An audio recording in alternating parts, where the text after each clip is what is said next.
Hey there guys, it's Antonia from A1 Fit Coaching, and today I wanted to talk to you guys about lunge form. This is a movement that I'm sure many of you have done before, but I wonder if you've been doing them correctly. So I'm going to go over two things. The first one, if you're making this mistake, you're making lunges a lot harder than they need to be. And the second one is just a pointer for good form. Here we go. So the first mistake that I see people do all of the time, which makes lunging a lot harder, is that when they step out, instead of keeping your feet at hip width distance, people end up putting one foot right in front of the other, like this. And then you end up super wobbly. What to do instead is to make sure that as you're stepping out, your feet are staying hip width distance apart. This makes your base of support wider and therefore more stable, like this.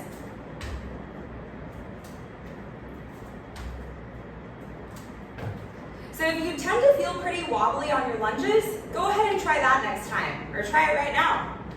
The second mistake that I see people make really often is that they don't take a long enough stride out in front of them, and therefore when you cut this short, you end up with most of the pressure on the balls of your front foot.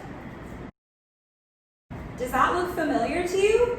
So the way that I like to have people think about this is, if you come down into the bottom of your lunge, with your weight evenly distributed in that front foot, that's the way that you want to feel when you come to the bottom of your lunge. Exactly the same thing as if you were standing on one foot, you would have your weight evenly distributed throughout that guide.